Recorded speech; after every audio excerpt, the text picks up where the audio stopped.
Let's learn a little bit about the other three areas. The second is called investment finance. We offer two courses in investment finance. One is Finance 451 and the other is Finance 452. Okay. Once again, our objective is to manage, funds, short-term, long-term funds to create value. Okay. In investment finance also. For example, I have a retirement portfolio. My job is to create value for myself. I could be a wealth advisor to a bunch of multimillionaires in this area. My job is to create value for them. So once again, we manage funds to create value for our clients, for our employers, for ourselves. Okay. What do we do in investment finance?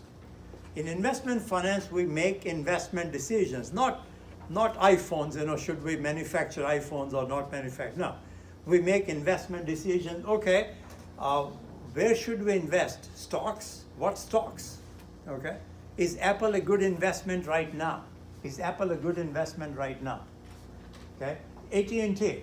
Is AT&T gonna turn its business around? Because I read this morning their DirecTV business is faltering. They're losing subscribers, to their DirecTV business. But they have acquired HBO, Time Warner. So HBO is part of AT&T, and they're hoping that they will, start a streaming service, and they'll be able to, increase their sales or increase the number of their subscribers. So we don't know. So that's what the question is. Is AT&T a good investment right now? Okay. Investing in stocks. These are different stocks. Investing in bonds. What is a bond? An IOU.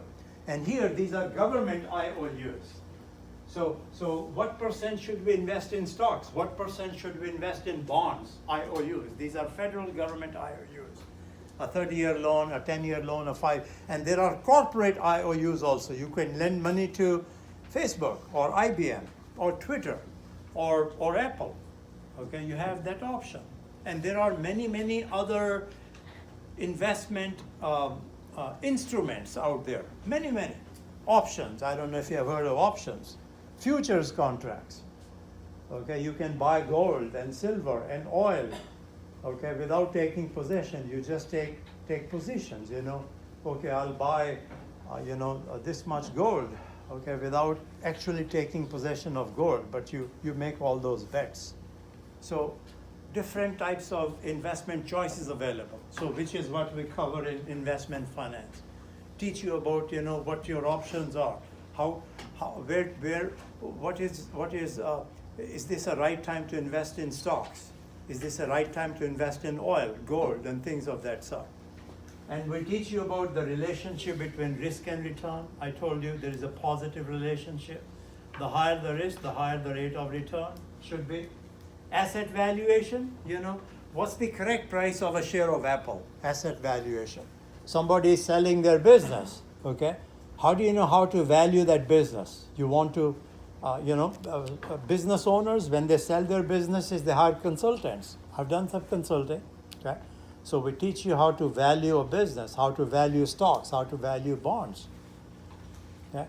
And then we also teach you portfolio management. Modern portfolio theory tells us that smart investors never put all their assets, all their money in one stock. Okay? Never put all your money in one stock, in one investment. Diversify. So we encourage you to build a portfolio. If you have $1 million, I've heard this story before. One wealth manager told me that he had a wealthy client whose money he was managing, and that wealthy client was so impressed by Apple's performance, he wanted his wealth manager to invest everything in Apple. And he said he had a very tough time convincing that client, hey, this is a very bad idea. Never ever put all your eggs in one basket. Never ever put all your money in one asset. It's not advisable, and we can prove it to you, in later classes. But so we encourage you to build a portfolio. What is a portfolio? A portfolio is a collection of assets, a collection of securities. Okay? So my portfolio, hypothetically speaking, includes a bank balance. Okay? I have some gold, some silver. I have a house, I have a condominium in Florida, hypothetically speaking. Okay? I've got $100,000 invested in different stocks. I have loaned money to the federal government. Okay? So this is my portfolio. Not all my money is invested in real estate or gold or silver or Apple or anything of that sort. So we teach you how to build a portfolio so that you're able to create value. Create value. Okay, so this is investment. So we'll be talking about some concepts which are common to both corporate finance as well as investment finance, but generally this will be covered in more detail in higher level finance classes. Then you have institutional finance. Many of you perhaps already work for banks, insurance companies, real estate companies. So we teach you, how banks manage their funds to create value for their shareholders. We teach you how insurance companies, we used to have, courses devoted to insurance finance, devoted to banking, devoted to real estate, but because we are short-handed, so we had to, cancel those courses. So we don't offer those courses. We do offer a course called, the number is, I believe, Finance 401, where we teach you a little bit about institutional finance, how these different financial institutions, create value for their shareholders, banks, insurance companies, real estate companies, and so on and so forth. Okay. And the fourth and the last is called international finance. Okay. Only the context is different. In this case, we take all our tools, all our we take the entire toolbox and we show you, if you are IBM and if you are starting a project in China or Japan, how your analysis will differ. Okay, because there are new factors in play when you are operating abroad in a different country. And one example I think we covered is foreign exchange risk.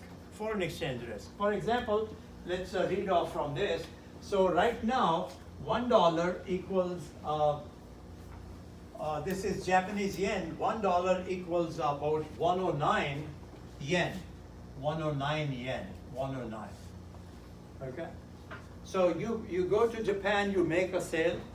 Let's say the item that you sell is worth $1 or 109 yens. You will receive those yens 30 days from today. Okay? It's on credit. Yes, it takes time for the buyer to make you a payment. So you are going to receive 109 yens, 30 days from today. And you are happy if the exchange rate stays as I listed on the board, as long as $1 equals 109 yen, you're okay. But suppose after 30 days, the dollar appreciates, which it has been doing, and $1 equals 150 yens. 150. Now, I'm exaggerating. You won't see this kind of movement in 30 days, but hypothetically speaking. So now you're in trouble. You see what I'm saying? You're going to bring 109 yens. The yens are promised. They are fixed. You're going to bring 109 yens, okay?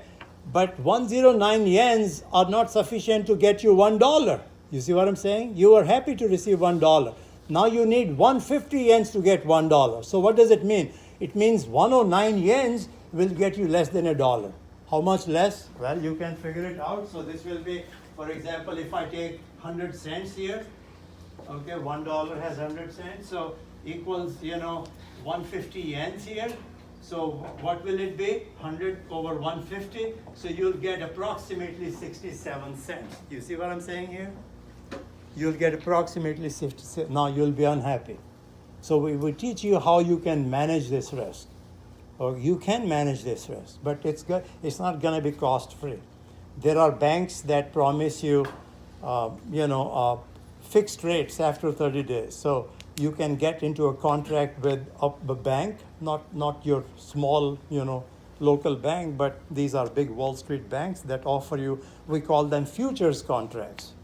They offer you rates, 30 days from today.